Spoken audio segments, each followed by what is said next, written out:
공연에 게스트로도 나가고 네. 19억 7천 19억 누구나 다 된다고 생각해요. 그러니까 제가 지금 아예 진짜로 카메라 잠깐만 아예 카메라 잠깐만 꺼봐. 그리고 이제 질문 들어갈 건데 아까 최애 기타리스트 얘기를 했잖아요. 자, 최애 기타리스트 말고 아 이거 좀 좋아하는 거랑 상관없이 솔직히 한국에서 이제 한국에서 네. 해외 빼고 기타 제일 잘 친다고 생각하는 기타리스트 5명. 5명. 잘 골라야 돼요. 자, 이 5명은 순위 말고. 순위 말고. 순위 말고 5명. 순위까지 하면 너무 맵기 때문에 매워. 이미 근데 5명 고른다는 것 자체가 그렇지. 순위기는 한데 5명 안에서는 내부 순위는 안 꼽아도 된다. 아 국내에서요? 네, 국내에서. 저는 일단 중재형 안중재 아, 안중재님. 자이로. 네네네. 네. 살벌하게 치시더라고요. 네. 리듬감이 진짜 잘 치시더라고요. 잘 치시죠. 안중재님. 그리고 김영소. 영소.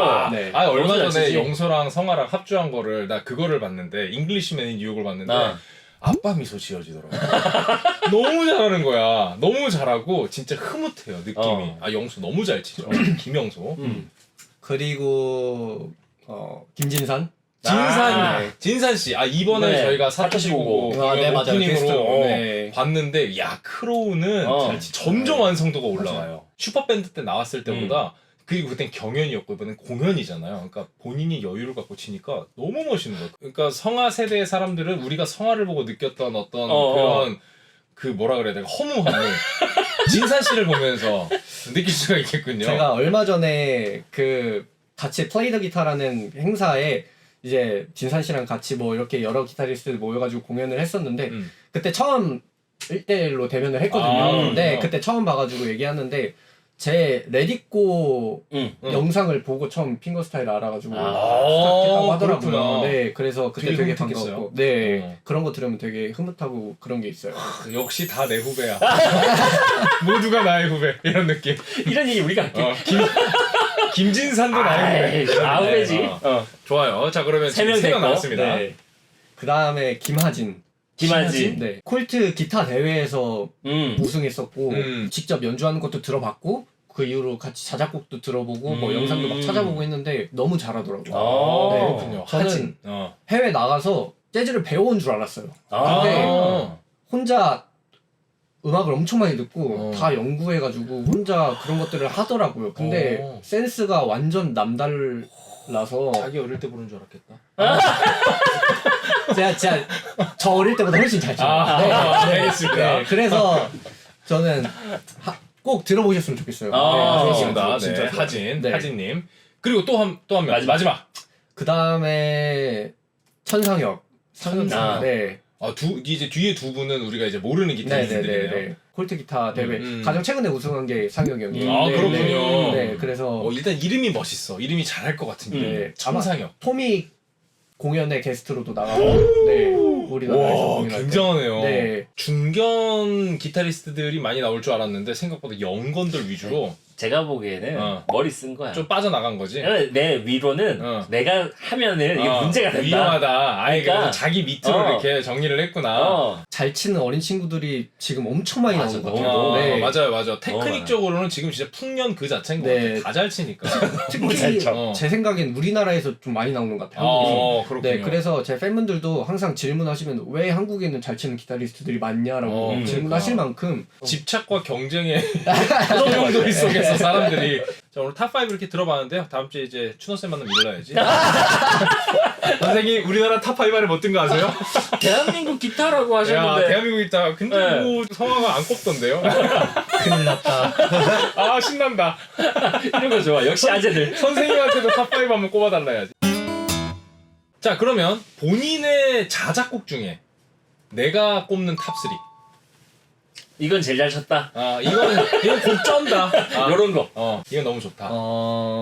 제가 이론을 모르고 처음 곡을 쓰기 시작했잖아요. 근데 제가 이론을 처음 배운 게 20살 무렵쯤이거든요. 성인 되고 나서.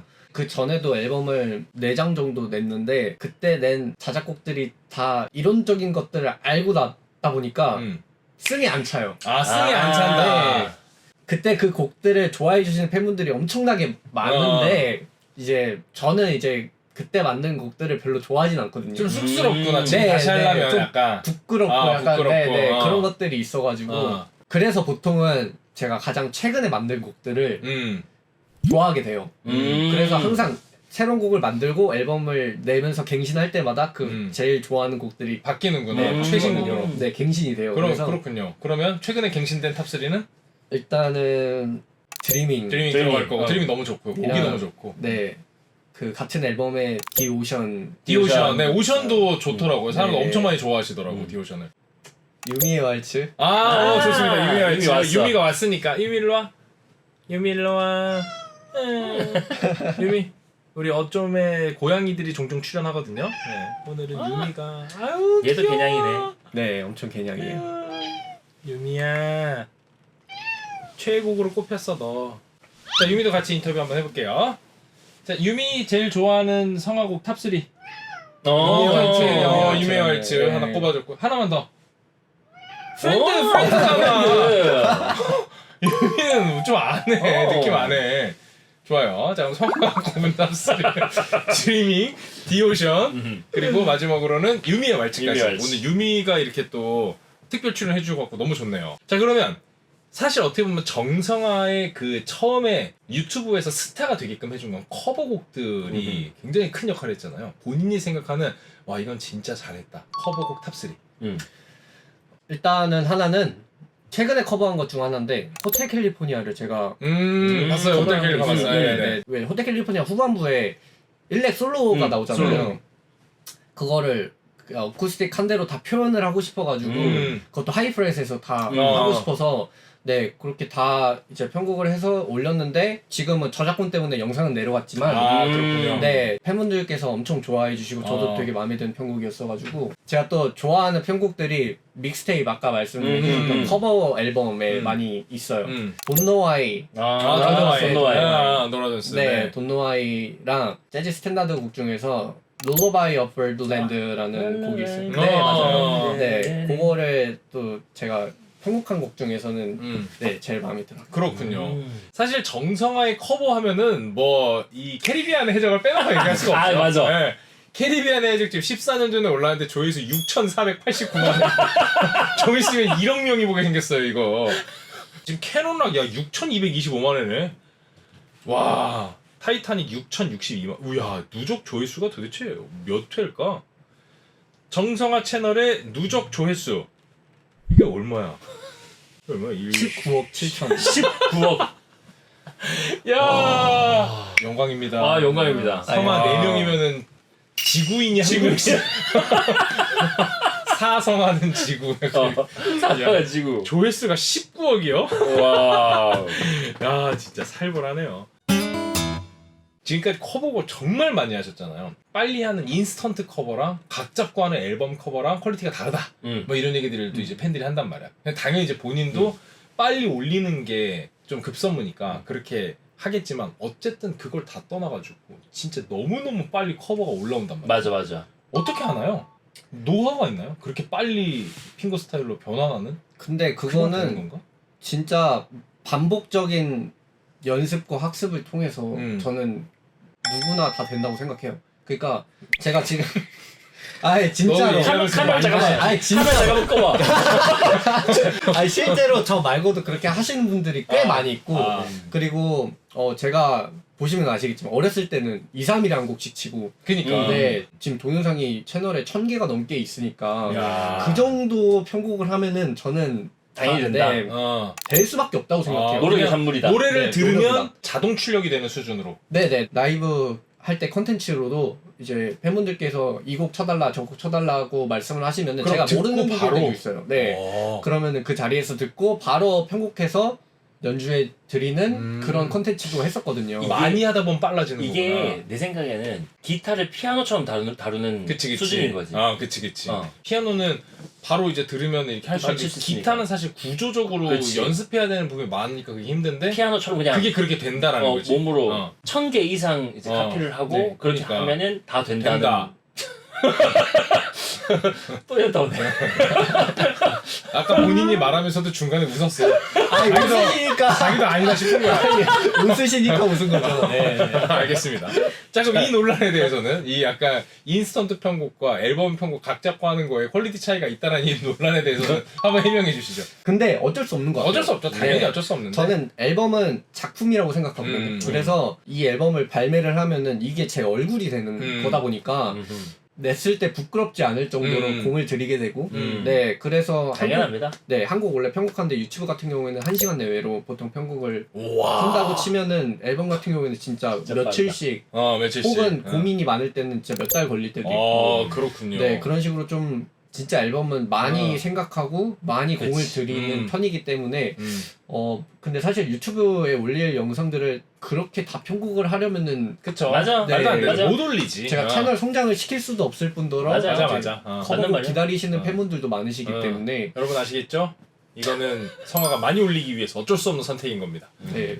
인스턴트 커버라고 하는 그 빨리 올리는 커버들도 사실은 엄청난 수준의 음악적인 그치. 내공이 있기 때문에 가능한 곡들이잖아요. 근데 거기서 몇 단계를 더 고민해서 앨범에 수록하는 커버 퀄리티로 만들 때 어떤 부분을 중점적으로 바꾸는 건가요? 뭐가 달라지면 앨범 퀄리티가 되는 건가요? 일단은 예리한 질문. 네 제가 앨범으로 낼 때 곡을 편곡할 때는 원곡 그대로를 치지 않아요. 재해석하는 과정을 넣는 거구나. 그쵸. 유튜브 같은 경우에는 있는 곡 그대로를 코드랑 멜로디랑 그치. 뭐 리듬이랑 이런 거 카피를 해서 거의 기타 버전 그대로 연주를 하는 식이라면 앨범 같은 경우에는 뭐 코드 리하모니를 한다던가 아니면은 중간에 제가 직접 이제 만들어서 솔로를 넣는다던가 아니면 아예 리듬을 바꾸던가 템포를 바꾸던가 재해석이죠. 장르를 바꾸던가 뭐 이런 식으로 좀 재해석을 해가지고 뭔가 좀 다른데 내가 알던 이 곡이 아닌데 저만의 색깔을 담아서 내는 게 중요하다고 생각을 하기 때문에 아이디어. 확실히 네, 알겠습니다. 아이디어. 그러니까 유튜브용 컨텐츠는 지금 나온 곡을 기술적으로 멜로디와 베이스를 잘 정리를 해가지고 빨리 치는 거를 목표로 하시고 앨범에 내는 거는 정성화라는 음악적인 아이덴티티. 색깔이 그 안에 네. 들어갈 수 있게. 이거는 되게 뭐 엄청 의미가 있는 의미가 얘기예요. 있는 얘기고 그리고 듣는 이제 앨범을 버전을 좋아하시는 분들 되게 많잖아요. 더 뭔가 정성화의 그런 음악적인 색깔을 되게 느끼면서 보람있게 더 들으실 수 있을 것 같은 되게 좋은 청취 팁을 주신 것 같아요. 저희한테도 엄청 공감이 되는 얘기이고 좋네요.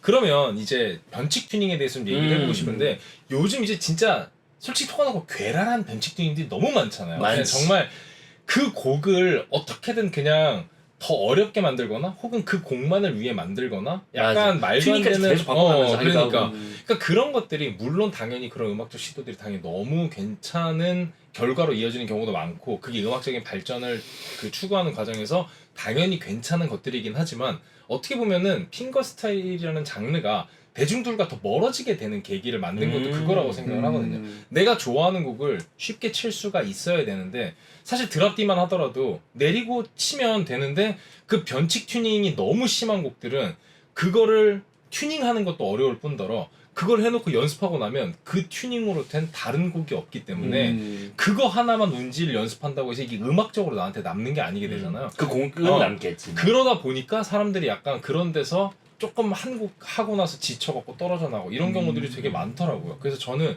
요즘은 오히려 튜닝을 많이 변칙을 안 쓰는 데서 명곡이 많은 기타리스트들한테 더 좀 마음이 가는 좀 그런 느낌이 있어요. 얼마 전에 사실 사토시 고고랑 얘기를 할 때도 비슷한 얘기를 했었는데 사토시 고고도 그냥 스탠다드 튜닝 아니면 드롭디가 대부분인데 거기 아름다운 곡들이 너무 많은데 생각해보니까 사실 성화곡도 사실 스탠다드와 그냥 드랍디 정도에서 대부분 이제 곡들 좋은 곡들이 되게 많잖아요.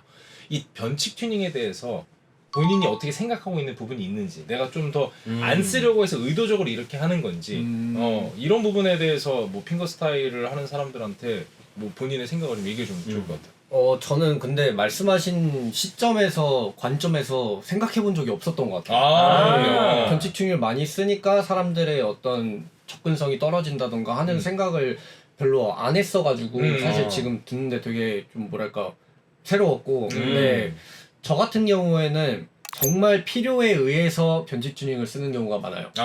네. 그러니까 변칙 튜닝의 장점이라고 하면 코드를 아무것도 운지하지 않고 드르릉 쳤을 때도 뭔가 코드가 되고 네 오픈 사운드에서도 굉장히 웅장함을 표현할 수 있는 효과적일 수 있는 곡들이 그쵸. 있어요. 처음 곡을 딱 들으면은 이건 오픈 튜닝을 써야 되는 곡이다 라는 것들이 팍 온다던가 곡을 쓸 때에도 이런 느낌의 곡을 쓰고 싶은데 이건 절대 스탠다드로 나올 수 없는 네, 그런 곡일 것 같다. 개방현 사운드가 되게 중요해야 되는 네, 그런 곡들에 좀 많이 쓰는 것 같아요. 오 깜짝이야. 그러면 사실 제일 많은 거는 스탠다드와 드랍디가 제일 많긴 하죠. 네, 저는 스탠다드 제일 많이 써요. 그 이외에 드랍디 이외에 가장 많이 쓰는 변칙 튜닝이 있다면? 잭겟도 많이 썼고 CGD, GAD CGDGAD 네, 사람들이 이제 컷갓이라고 하는데 네, 네, 그래서 그 튜닝도 좀 많이 쓰는 거 같아요. 그렇군요. 나도 그거 많이 써. 컷갓 그거랑 넷겟 컷갓 그거 두 개가 제일 가장 유명한. 그러니까 어떻게 보면은 좀 그 접근성이 좀 용이한 것들 안에서 웬만하면 하는 사도 거죠. 보이시. 네. 기타에 무리가 가는 수준에서의 변칙 튜닝은 사실 그거는 기타라는 악기를 혹사시키는 거라고 생각을 하거든요. 말도 안 되게 올라가야 되고 그 변칙 튜닝을 하는 과정에서 줄 끊어질 뭐 리스크가 있다던가 아니면은 장력이 못 받쳐주는데 털털거리게 너무 낮춘다던가 이런 것들이 줄마다 뭔가 그렇게 됐을 때는 저는 이거는 그게 음악적으로는 의미가 있을지 몰라도 기타적으로는 기타에 대해서는 어떻게 보면은 기타에 대한 입장에서. 예의가 아닌 거 아닌가 라는 생각이 들 때가 좀 많아요. 이게 약간 꼰대가 돼가는 건지 잘 모르겠는데 오히려 스탠다드와 드랍디에서 예쁜 곡이 나왔을 때 더 대견하다고 해야 될까? 그렇게 좋은 곡이 나왔을 때 그래서 좀 그러면서 제가 나이가 들어가는구나라는 생각을 했는데 마침 또 성화 우리의 대선배님께서도 비슷한 느낌 혹시 나랑 뭐 비슷한 생각을 하고 있나 했는데 별로 그런 생각을 했던 건 아니고 그러니까 새로 신선하다고 얘기하죠. 신선하다고. 신선한 입장이라고 얘기하니까. 그렇습니다. 변칙 튜닝에 대해서 또 우리 정성화 원로 선생님의 생각을 한번 들어봤고요. 기억이 있는 순간부터 거의 대부분 기타리스트로서의 삶이었잖아요. 그러니까 기억이 있을 때부터 이미 잘 쳤으니까. 기타리스트로서의 삶이 가장 행복하다고 느끼는 순간이 있다면? 저는 공연할 때인 것 같아요. 공연할 때. 역시. 팬분들을 직접 만날 수 있는 유일한 기회잖아요. 그래서 유튜브 영상을 사실 업로드를 하면은 물론 댓글로 반응을 확인할 수는 있겠지만 그거를 직접적으로 느끼기는 쉽지 않거든요. 그러니까 댓글만으로는. 근데 공연 가서 직접 이런 사람들이 내 음악을 들어주는구나 라는 걸 알게 됐을 때 그리고 그 사람들 앞에 직접 서서 라이브로 제가 연주를 하는 그 무대 위에서의 그 느낌이 너무 좋아요. 그래서 공연할 때 좀 그런 것들을 많이 느끼는 편이에요. 해외에도 팬분들이 엄청 많이 있을 거 아니에요. 그리고 요새 성화가 또 투어를 엄청 많이 다니더라고요. 요새 동남아 쪽으로 지금 순회 공연 하고 계신데. 당장 다음 주에 또 나갑니다. 그러니까. 그래서 안 그래도 바쁜데 시간 쪼개서 내주신 거예요. 우리 선생님이. 감사합니다. 지금 동남아 순회 공연 중에 만난 거예요. 마치고 돌아오신 도 아니야. 순회 공연 중에 시간을 내주신 거예요. 자 그러면 기타 치기 싫다는 생각은 주로 언제 드는지 그런 생각 한 적은 있긴 있겠죠. 당연히. 있죠. 네. 아니 없으면은 없으면 거짓말이지. 말이 안 안 되죠. 되죠. 네. 기타 치기 싫다는 생각은 언제 보통 근데 하나요? 성화 씨는 기타리스트를 안 했으면은 아마도 프로게이머나 도박꾼이 됐을 것이다. 이렇게 몰아가기? 정리를 해볼 수가 오케이. 있을 것 같아요.